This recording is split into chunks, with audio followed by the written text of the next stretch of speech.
क्या गजब की सुंदरता पाई थी उसने। कोई एक बार देख ले तो जिंदगी भर न भूल पाए। ऊपर वाले ने बहुत फुर्सत से बनाया था उसे। ऐसी सुंदरता जिसे देख इंसान को तो क्या हैवान को भी प्यार हो जाए। नीली आंखें, गोरा रंग, भूरे लंबे बाल, सब कुछ तो दिया था ऊपर वाले ने उसे। माही नाम था उस अप्सरा का। अपने माँ बाप की इकलौती संतान जिसे घर में किसी भी चीज की कमी नहीं थी। सब कुछ था उसके पास। हरिद्वार की रहने वाली माही अपने कॉलेज की सबसे सुंदर लड़की थी। सुंदरता ऐसी की जिसे देखकर लड़के तो क्या लड़कियां भी होश खो बैठे। ऐसी गजब की सुंदरता दी थी ऊपर वाले ने उसे। एक दिन माही कॉलेज की तरफ से ऋषिकेश घूमने जाती है। वहाँ उसके साथ उसकी कक्षा के सभी छात्र जाते हैं और कुछ अध्यापक भी। ऋषिकेश के जंगलों को कौन नहीं जानता। वहाँ के जंगल से गुजरते हुए शाम हो गई। शाम को सभी एक सुनसान सड़क पे गाड़ी रुकवा लेते हैं और मस्ती करने के लिए गाड़ी से नीचे उतर जाते हैं। चारों तरफ घना जंगल है और ये सभी अपनी ही मस्ती में हैं। गाड़ी में तेज आवाज गाने लगे हुए थे। सभी नाचने में व्यस्त थे। माही को जंगल बहुत सुंदर लग रहा था। वो जंगल में चारों ओर बहुत ध्यान से देख रही थी। वो जंगल की सुंदरता में खोती चली जा रही थी। घने और लंबे पेड़, हरी हरी घास, फूलों और जंगली फलों से लदे पेड़ माही को अपनी ओर आकर्षित कर रहे थे। वो अपने दोस्तों से थोड़ी आगे आकर शांत सी एक पेड़ के नीचे बैठ गई, इस बात से बेखबर कि कोई है जो इस पेड़ पर सदियों से रहता है। ये वो हैवान था जो सदियों से इस पेड़ पर घर बनाए रहता था। कुछ और नहीं, ये एक ऐसा प्रेत था जो एक बार किसी को वश में कर ले तो वो जीते जी खुद को ना छुड़वा पाए। माही इन सारी बातों से बेखबर उस पेड़ के नीचे खुद में ही खोई बैठी थी। उस प्रेत की नजर जैसे ही माही पर पड़ती है वो तो अपने होश ही खो बैठता है और माही का दीवाना बन जाता है। माही इस बात से बेखबर अपनी ही धुन में पेड़ के नीचे बैठी है कि तभी वो प्रेत उसके सामने आ जाता है। उसका भयानक चेहरा देखकर माही की आंखें फटी रह जाती हैं। उसके मुंह से तो कुछ शब्द भी नहीं निकल पाते हैं। वो भयानक सा प्रेत होठों पे मुस्कान लिए उसके पास आता है और कहता है कि हे अप्सरा, तुम कहाँ आई हो। माही उसे देखकर कुछ नहीं कह पाती है और चीख मारकर बेहोश हो जाती है।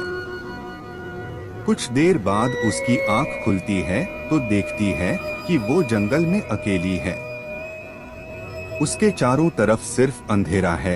अचानक से उसे लगता है जैसे कोई उसके साथ ही लेटा हुआ है और उसका हाथ माही के ऊपर है। माही हिम्मत करके अंधेरे में देखने की कोशिश करती है कि कौन है जो इस तरह उसके इतने करीब सो रहा है। वो बहुत ध्यान से देखती है तो उसे पता चलता है कि ये तो वही प्रेत है जो उसे थोड़ी देर पहले दिखा था। उसके माथे पर पसीना आ जाता है। डर की वजह से वो चीख भी नहीं पा रही है। वो धीरे धीरे वहां से उठने की कोशिश करती है और जैसे ही उसका हाथ अपने ऊपर से हटाकर उठ के जाने लगती है वैसे ही उस प्रेत की आंख खुल जाती है। वो माही का हाथ पकड़कर कहता है कि कहाँ जा रही हो अप्सरा। ये कहकर वो माही को जबरदस्ती अपनी बाहों में भर लेता है। माही जोर जोर से चीखने लगती है। माही चिल्लाती है, छोड़ो मुझे जाने दो। वो लगातार आंखें बंद किए चीखे जा रही है। तभी वो आंखें खोलकर देखती है कि वो एक हॉस्पिटल में है और उसके माँ बाप और डॉक्टर आसपास खड़े हैं। माही की माँ उर्मिला कहती है, क्या हुआ बेटा, कोई डरावना सपना देखा क्या। माही चारों तरफ देखती है और हैरानी से पूछती है, माँ मैं तो ऋषिकेश के जंगल में थी, यहाँ कैसे आ गई। उर्मिला उसे बताती है कि बेटा तू वहाँ जंगल में अपने साथियों को बेहोश मिली थी तो उन्होंने ही तुझे जल्दी से हॉस्पिटल पहुँचाया। उन्होंने हमें जैसे ही फोन किया हम तुरंत यहाँ आ गए। तभी माही के पापा प्रकाश राव कहते हैं, बेटी तुम उस घने जंगल में क्या करने गई थी? तुम जानती हो कि तुम ही हमारी पूरी दुनिया हो, फिर तुम खुद के लिए इतनी लापरवाह कैसे हो सकती हो? माही बड़े प्यार से कहती है, माफ कर दो पापा, आगे से आपकी गुड़िया पूरा ख्याल रखेगी अपना। ये सुनकर प्रकाश राव भी माही को गले से लगा लेते हैं। अचानक से उर्मिला माही से पूछती है, बेटा वहाँ क्या हुआ था? तू बेहोश कैसे हो गई? माही ये बात सुनते ही चौंक जाती है और उस प्रेत के बारे में सोचने लगती है, लेकिन फिर मन ही मन फैसला करती है कि ये सब उसका वहम ही होगा। माही अब अपनी माँ से कहती है, कुछ नहीं माँ, मैं काफी थक गई थी, शायद इसीलिए चक्कर आया और मैं बेहोश हो गई। उर्मिला पूछती है, तुम सच कह रही हो ना? मुझे ऐसा क्यों लग रहा है कि जैसे तुम मुझसे कुछ छुपा रही हो। नहीं माँ, मैं भला आपसे क्यों कुछ छुपाने लगी? यही बात है। ये बात सुनकर उर्मिला चुप हो जाती है, लेकिन उसे अभी भी यही लग रहा है कि माही उनसे कोई बात छुपा रही है। अब माही को वो घर लेकर आ जाते हैं।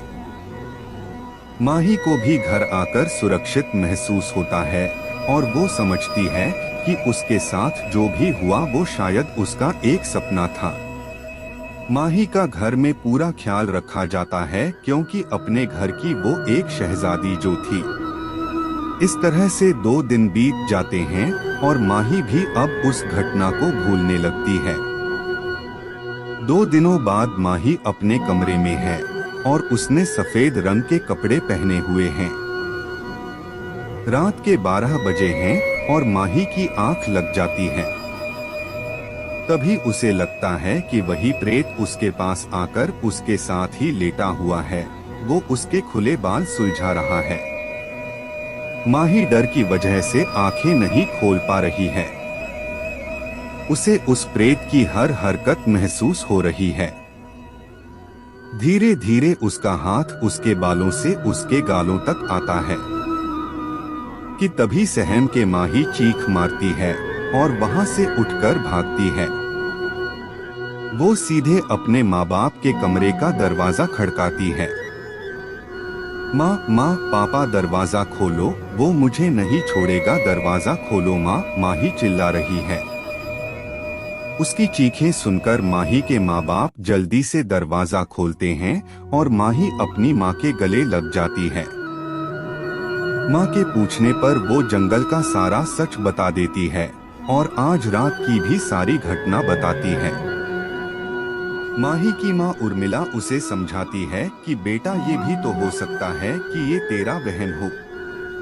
नहीं माँ, पहले मुझे भी लगा था कि जंगल में जो हुआ वो मेरा वहम है, लेकिन आज मैंने उसे अपने बहुत करीब महसूस किया है। ये कहकर माही डर से कांपने लगी और अपनी माँ से लिपट कर रोने लगी।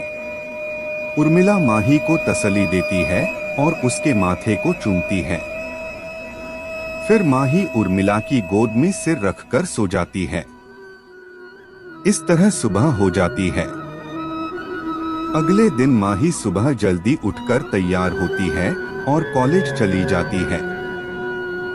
माही सब कुछ भूलना चाहती है, लेकिन कॉलेज में भी उसे हर समय यही लगता है कि कोई उसका पीछा कर रहा है। वो एक समय के लिए भी उस प्रेत को भूल नहीं पाती है। माही कुछ काम से कॉलेज की लाइब्रेरी में जाती है और वहां एक किताब ढूंढने में इतनी व्यस्त हो जाती है कि उसे समय का पता ही नहीं चलता है। तभी उसके पास एक मैडम आती है और कहती है कि अब लाइब्रेरी बंद होने वाली है। वो देखती है कि सभी जा चुके हैं और वो भी घबराकर जाने लगती है। उसे फिर से लगता है कि कोई उसका पीछा कर रहा है। वो दौड़कर सीढ़ियों से उतर रही है कि तभी उसका पैर फिसल जाता है। जैसे ही वो गिरने लगती है कि तभी एक लड़का आकर उसे संभाल लेता है। माही आंखें बंद करके उसकी बाहों में सिमट जाती है। आंखें खोल कर देखती है तो खुद को एक लड़के की बाहों में पाती है। माही थोड़ा संभल जाती है और उसे धन्यवाद कहती है। जैसे ही माही जाने लगती है कि तभी वो लड़का आवाज देता है, सुनिए, क्या बात, आप बहुत घबराई हुई लग रही है। देखिए, मैं इस कॉलेज में नया आया हूँ, मेरा नाम नील है। माही भी अकेले नहीं रहना चाहती थी और नील से बातें करते करते कॉलेज से बाहर आ जाती है। नील को भी महसूस होता है कि माही कुछ परेशानी में है और वो उसे अपनी गाड़ी में घर तक छोड़ने की बात कहता है। पहले तो माही मना कर देती है, लेकिन जैसे ही वो अपनी गाड़ी की तरफ बढ़ने लगती है, उसे सामने फिर वही प्रेत गाड़ी में बैठा दिखता है। उसे देखकर वो वापस नील की तरफ मुड़ जाती है और उसके साथ जाने को तैयार हो जाती है। आज माही नील की गाड़ी में एक नया सफर शुरू करती है। जो लड़का कुछ समय पहले माही के लिए अजनबी था, वो कुछ समय में ही माही का सहारा बन गया था। क्या नील माही को उस प्रेत से बचा पाएगा? जानने के लिए देखिए अगला भाग।